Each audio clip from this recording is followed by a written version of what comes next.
Savez vojvođanskih Mađara podneće amandman na predlog da iz budžeta Republike Srbije bude izdvojeno 150 miliona dinara za subotičko pozorište Nepsinkaz. Gospodine Pastor, na šta se konkretno tu odnosi?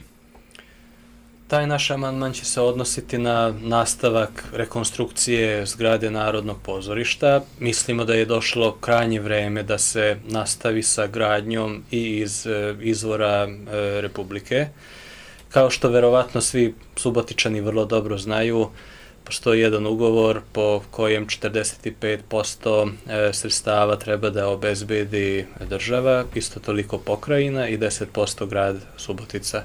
Mi smo proverili malo prethodnih nedelja i od Republike je posljednji put novac za izgradnju, za rekonstrukciju Subotičkog pozorišta stiglo 2008. godine. Mislim da je stvarno skandalozno da država Srbija 5 godina ne ispunjava svoje ugovorne obaveze. Mi naravno znamo da je svetska ekonomska kriza, da je teška ekonomska situacija, znamo u kakvoj situaciji je budžet, ali jednostavno nije prirodno, nije normalno da nema para ni za Vojvodinu, nema para ni za Suboticu, nema para ni za Y-krak, nema para ni za izgradnju Subotičkog pozorišta, a svi ministri kulture u prethodnih 5 godina su izjavljivali i ovde u Subotici i u Beogradu i na drugim mestima da je u oblasti kulture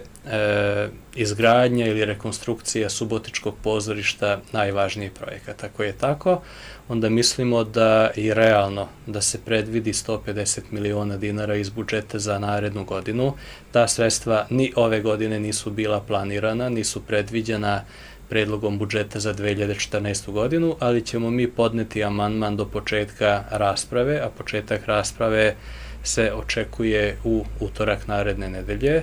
Taj naš amandman će biti u proceduri, razgovarat ćemo sa svima sa kojima treba da bi taj amandman prošao.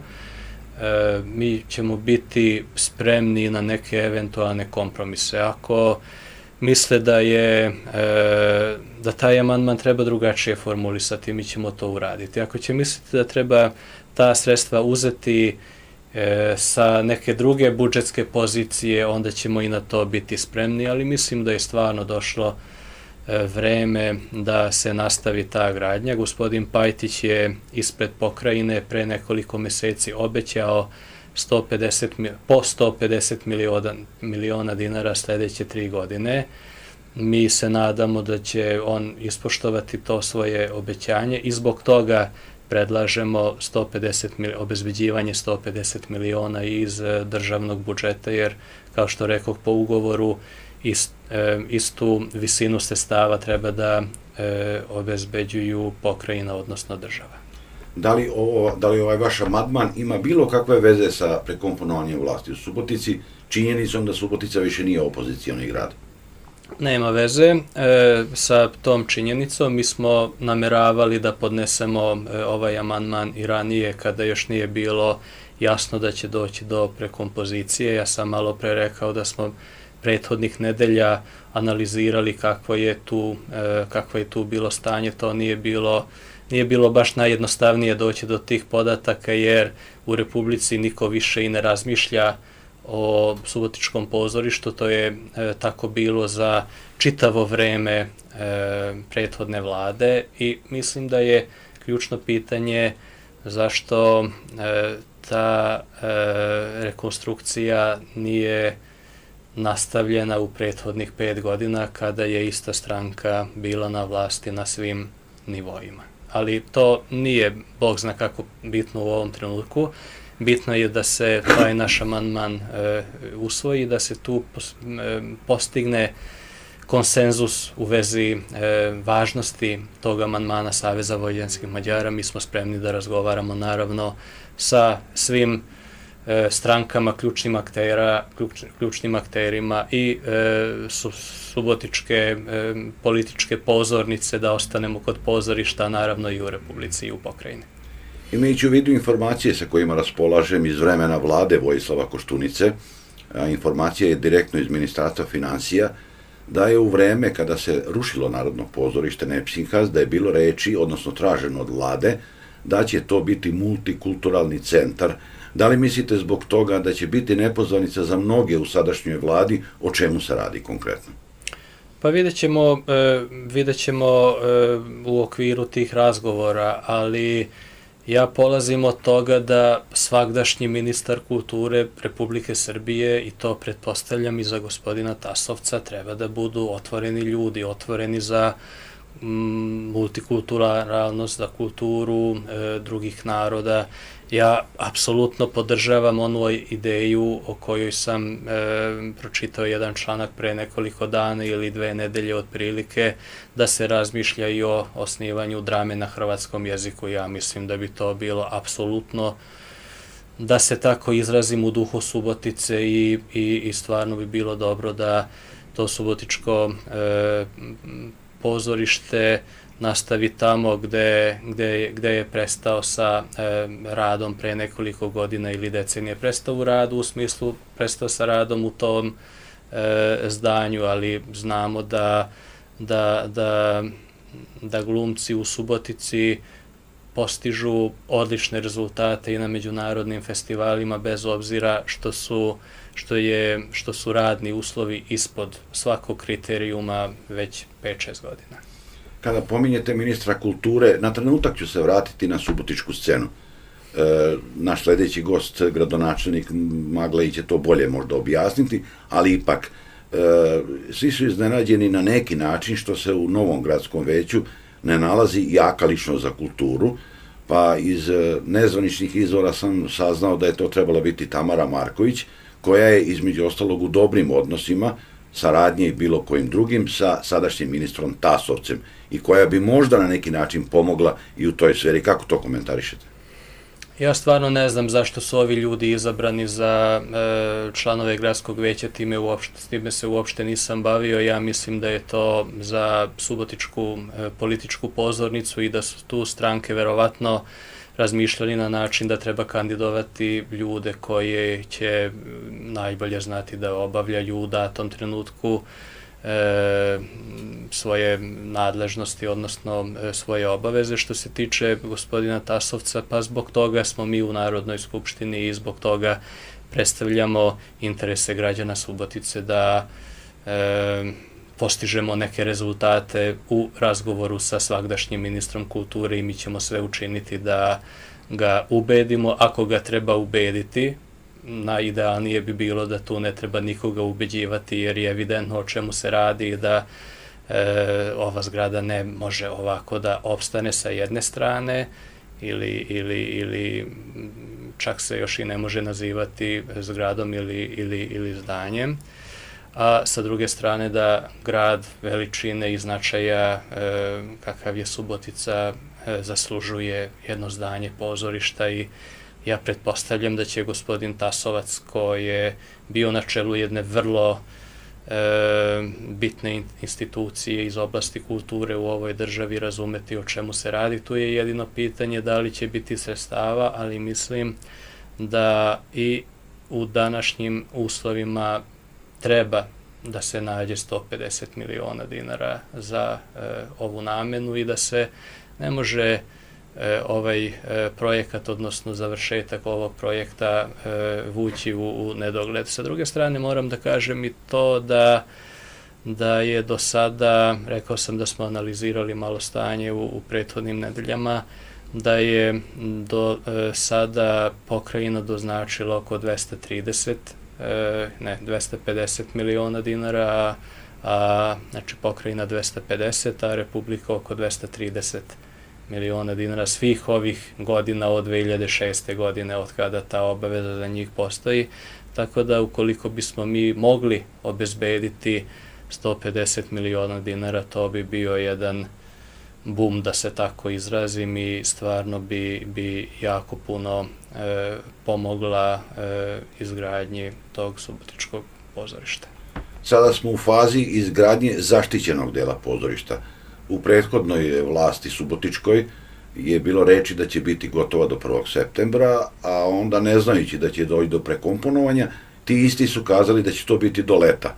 došlo je do prekomponovanja, kakva je sad situacija, odnosno da li se to bazira na taj zaštićeni deo ili celu zgradu?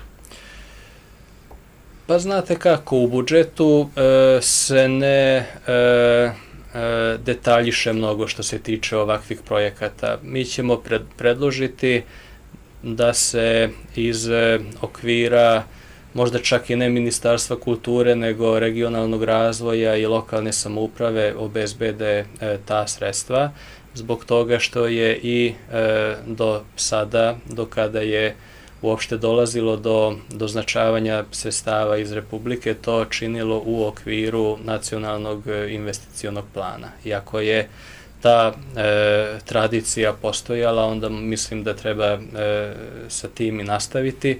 Jedino je interesantno pitanje zašto se ništa nije dešavalo od 2008. godine do kraja 2013. godine, ali ako se sredstva obezbede, onda će stručni ljudi sa jedne strane i lokalni lideri grada znati kako ta sredstva treba potrošiti. Ja niti sam stručan, niti sam u dovoljnoj meri upoznat sa čitavim projektom izgradnje Narodnog pozorišta da bi konkretnije umeo da odgovorim na vaše pitanje.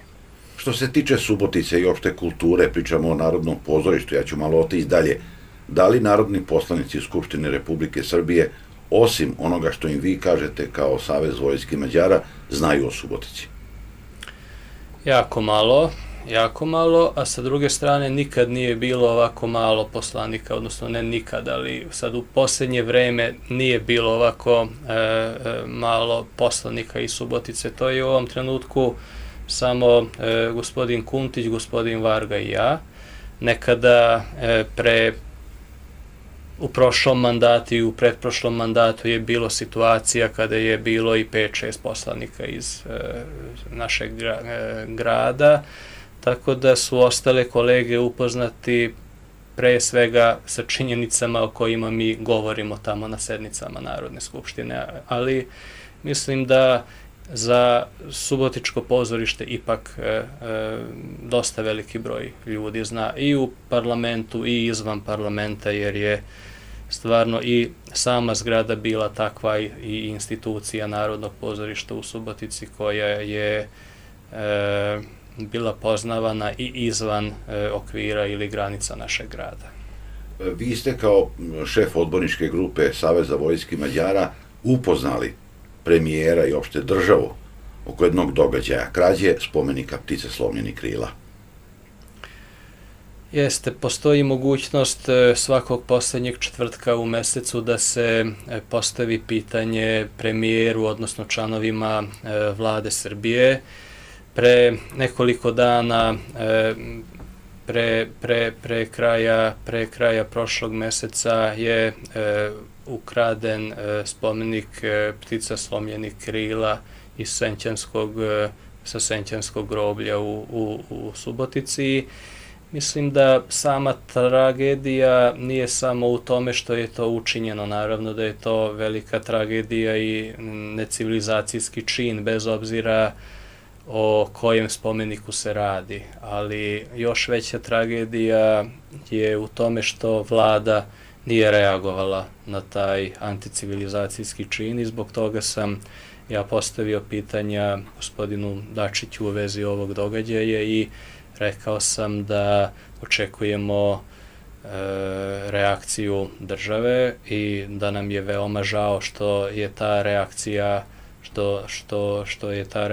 izostala i čak sam rekao da možemo svi da pretpostavimo kakva bi situacija bila da se tako nešto desilo na Kosovu i naravno da bi to trebalo isto tako, na to bi trebalo reagovati, ali sam siguran da bi u tom slučaju vlada i reagovala, u ovom slučaju je izostala reakcija i dobro je što je ipak na toj sednici gospodin Dačić rekao ispred vlade da osuđuje krađu tog spomenika i saznali smo tada da je formirana radna grupa i da tragaju za učiniocima i ja se nadam da će ta istraga dovesti do nekih rezultata. Po nezvaničnim informacijama kojima raspolažem, na putu je da se procesuiraju, odnosno da se uhapse lica koja su to uradila. Nije u pitanju međunacionalna mržnja, nego je komercijalnog karaktera. Ne bih dalje da ne kvarim istragu nadležnih institucija. Kako to komentarišete? Pa svakako bi bila dobra poruka kada bi država, odnosno istražni organi, našli počinioce tog krivičnog dela i ako bi se kaznili, jer na ovim našim prostorima nije ovaj prvi spomenik koji je ukraden i mislim da treba snažna poruka da se pošalje svima koji se bave takvim stvarima da je to i u našoj državi nedozvoljeno kao što je u čitavom civilizovanom svetu. Što se tiče motiva, ja mislim da ćemo za motive saznati u samom sudskom postupku i mislim da bi bilo dobro kada bi ove informacije bile tačne i kada bi se dokazalo da motiv nije bila međunacionalna mržnja, ali kažem još jedan put, najbitnije je to da se ako se dese ovakve stvari, svi bez obzira na nacionalnu pripadnost osude ovakva dešavanja. Nedavno su predsjednici Mađarske i Srbije imali susret, takozvano potpisivanje, uslovno rečeno pomirenja dva naroda. U januaru, koliko mi je poznato, ponovo će se održati skup Honvedovaca. Da li znate o tome? Ne. U organizaciji, nevladine organizacije Perspektive, čini mi se. Ne, nisam za to čuo. Što se tiče tog pomirenja, za nas je veoma značajno što je u Narodnoj skupštini usvojena jedna deklaracija o osudi akata protiv civilnog mađarskog stanovništva 1944. i 1945. godine. Mislim da o ovim dešavanjima treba govoriti zbog toga što mnogi u našoj državi još uvek misle da se radi o rehabilitaciji nekih zločinaca i mi smo i u toj skupštinskoj raspravi govorili o tome da postoje imena, da znamo za žrtve i među žrtava je bilo jako puno i dece od svega nekoliko godina i oni se nikako ne mogu posmatrati kao zločinci, kao što se zločincima ne mogu smatrati ni ljudi koji su se bavili poljoprivredom ili nekim drugim zanatom, koji nisu učestvovali u ratu, koji nisu stali ni na jednu stranu, ali su ipak ubijeni zbog nacionalne pripadnosti 1944. i 1945. godine, a sa druge strane to je isto zadesilo i drugu naciju Srbe i pripadnike još nekih naroda 1941. i 1942. godine. Mislim da trebamo, barem mi Subotičani, ali mislim da bi to trebalo da važi za sve državljane Srbije, trebamo da poštujemo ne samo sopstvene žrtve, nego i žrtve drugih. Zbog toga mi nije razumljivo kako je moguće da prethodna dva gradonačelnika nisu nalazili za shodno da dođu na obeležavanje tih dešavanja 2. novembra i da stave venac ili cveće ili da zapale sveće. Radi se o nevinim ljudima. Sa druge strane, naši predstavnici su već godinama prisutni na obeležavanju ili na komemoraciji, tačnije povodom Novosadske racije i mislim da je to najprirodnije i da bi to tako trebalo da bude i ja se nadam da ćemo ići ka u tom pravcu. Što se tiče ove čitave tematike, meni nije bilo jasno ni pre nekoliko godina da kada je Skupština usvajala zakon o rehabilitaciji, onda su mnogi govorili o tome da mi želimo da rehabilitujemo naciste, fašiste i tako dalje. Naravno da se ne radi o tome u ovoj državi, kao ni u jednoj državi se ne može niko rehabilitovati za koga se ispostavi da je činio zločine, ali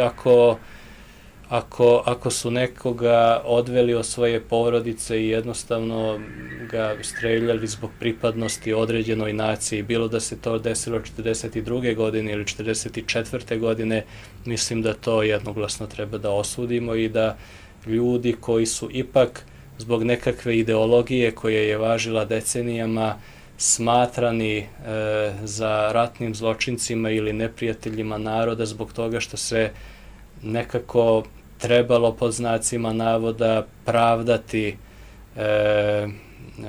likvidaciju tih ljudi, onda je najprirodnije da se u današnje vreme ti ljudi rehabilituju ako apsolutno nema bilo kakvih dokaza da su činili bilo kakve zločine. Mnogi stručnjaci, analitičari pa i političari kažu da je 20. vek bio vek zavera. Pa se tu nameće pitanje i direktno, šta mislite, da li su i Srbi i Mađari bili žrtve zavera? Pa sigurno da su bili sa jedne strane, a sa druge strane takozvani mali narodi, mali u smislu brojčanosti, ne u smislu kulture ili vrednosti, uvek u teškom ili težem položaju. I zbog toga ja razumem one koji govore o tome da neće u Srbiji biti revizije istorije, ali se ovdje ne radi o reviziji istorije, to se radi o reviziji istorijskih događaja i jednostavno svaka država koja je u tranzicionom periodu treba da se suoči sa prošlošću iz proteklih decenija i ako se na naučnoj bazi istraži šta se konkretno dešavalo 40. godina, 50. godina i tako do 80. 90. godina, onda ćemo vidjeti da nije baš bilo tako kako je govoreno o tim događajima decenijama. Ta iskustva ima i Mađarska, ta iskustva ima i Poljska, ima i Češka i mislim da prošlost treba zatvoriti i zbog toga smatramo bitnim i jedinim načinom da je formirana ta mešovita komisija istoričara koju su formirale Akademije nauka Srbije sa jedne i Mađarske sa druge strane. Pre nekoliko godina smo podneli u vezi njihovog finansiranja amandman na budžet i taj amandman je usvojen. Nadam se da ćemo i ove godine proći na takav način što se tiče krajnjeg ishoda i svake godine, već 3. godine će dobiti srpska strana ili strana iz Srbije te mešovite komisije istoričara 10 miliona dinara da bi mogli da nastave to istraživanje, da bi istražili šta se tačno dešavalo, da bi smo znali imenom i prezimenom ko su bile žrtve i koliko sam ja upoznat, taj posao jako dobro napreduje i prema informaciji od pre otprilike 2 meseca do sada, odnosno do tada je uneto u bazu podataka žrtava oko 16.000 imena i Srba i Mađara i mislim da sa tim treba nastaviti i kada se to okonča, kada se taj naučno-istraživački rad okonča, onda ćemo moći da stavimo tačku na čitavo ovo poglavlje i onda ćemo se moći okrenuti budućnosti, jer znam da će mnogi gledaoci sada reći dobro, zašto se ne bavite teškom ekonomskom situacijom, zašto se ne bavite sadašnjošću, budućnošću, pa bavimo se i time naravno, ali mislimo da i ovo najtragičnije poglavlje prošlosti treba zatvoriti i da to treba učiniti objektivno na naučnoj osnovi, a ne na nekakav politikanski način. Pomenuli ste ekonomiju, vi ste beogradski đak, je li tako? Da. Kako gledate situaciju, recimo, što mnogi Beograđani se ponašaju tako da im je bitno ono što ide u Beogradu, obrt novca i sve ostalo, a da ih nešto puno ne interesuje unutrašnje zemlje? Ja kad sam počeo da studiram u Beogradu, to je bilo 1997. godine, onda su mnogi govorili o tome da Beograd nije više onaj grad koji je bio 20 ili 30 godina pre toga, da ne govorimo o periodu između 2 svetska rata, ali ne treba tu izvoditi nekakve generalne zaključke. Jednostavno je takva situacija da je državna politika bila takva decenijama, da je ova država maksimalno centralizovana i Beograđani su se navikli na to da svaki poreski dinar ide u Beograd i da eventualno po nekoliko para se vraća u lokalne samouprave i to se odnosi pre svega na naše opštine i gradove koje su nalaze u Vojvodini i generalno na autonomnu pokrajinu Vojvodinu, ali tako se tretiraju i Kragujevčani, i Nišlije, i Vranjanci i tako dalje i oni se mnogo bune, zbog toga su neke stranke sada popularne koje su preko noći postale regionalističke. Naravno to nisu bile pre nekoliko godina, ali upravo su ovo uvidele o čemu mi sada govorimo, da je ljudima to simpatično i ima tu još nečega što je možda opasnije od onoga kako ljudi u glavnom gradu gledaju na lokal ili na unutrašnjost, kako to oni obično kažu, a to je da se pokuša učiniti sve u interesu toga da se posvađa Vojvodina sa, ne znam, istočnom Srbijom, zapadnom Srbijom, južnom Srbijom i onda imamo priče godinama o tome da bi bilo bolje da mi ćutimo iz Vojvodine jer bolje da pogledamo, ne znam kakva je situacija u, ne znam, Lebanama, Crnoj Travi i tako dalje. Ja znam da je tamo situacija još teža, ali se ne radi o tome. Radi se o tome da država koja želi da postane članica Evropske unije, koja želi da bude posmatrana kao jedna civilizovana država, treba da poštuje sopstveni ustav. Ne postoji ni jedna država u Evropi osim Srbije koja evo godinama gazi svoj ustav i uvek je opravdanje da nema para i da Vojvođani treba da budu solidarni. Ja se slažem, to je u našim genima, to je u našoj naravi da budemo i trpljivi, i tolerantni, i solidarni i sve to, ali jednostavno nije prirodno da se trpi godinama, da se ne daju sredstva za osnovne nadležnosti, da se krši ustav, a sada imamo situaciju da oni koji su nas optuživali maltene za, pod znacima navoda, vele-izdaju zbog toga što smo tražili neka sredstva za Vojvodinu 2009. godine, krajem 2009. godine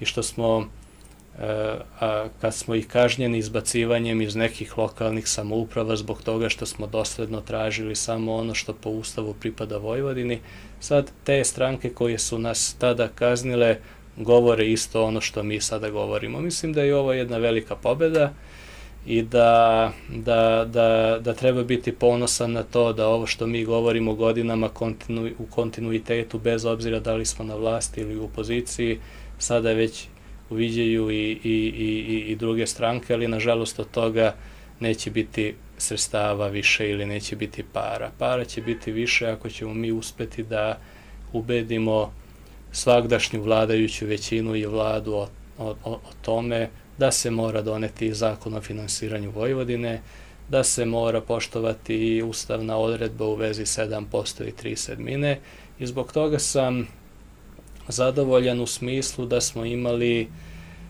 sastanak sa novim ministrom finansija u Skupštini pre 3 dana i on je prvi ministar finansija kome ja ništa nisam trebao da kažem. On je odmah rekao, evo sad ću da vam kažem kakva je situacija u vezi Vojvodine. Ovaj budžet, predlog budžeta nije ništa ni bolji ni lošiji nego što su bili budžeti prethodnih godina, što znači da je po Vojvodinu loš. Ja sam rekao, zahvaljujem se na iskrenosti, to ne znači da mi ovo stanje možemo prihvatiti, ali ste vi prvi ministar finansija koji ne misli da smo mi glupi i koji ne razmišlja na način da mi ne umemo računati i koji je iskreno rekao kakva je situacija. Ali se mi sa tim ne možemo pomiriti i zbog toga ćemo podržavati amandmane Skupštine autonomne pokrajine Vojvodine i do dana za glasanje možemo se nadati, mada ja nisam preterano optimista što se tiče usvajanja tih amandmana Skupštine Vojvodine, da će neki od njih ipak biti usvojeni i da će se budžet popraviti u nekoj meri. Gospodine Pastor, ja vam se zahvaljujem na gostovanju. Hvala vama. Poštovani gledalci, ostanite još trenutak uz program televizije K23, jer ponovo nakon samo jedne reklame, gradonačelnik Subotice Jene Maglaj.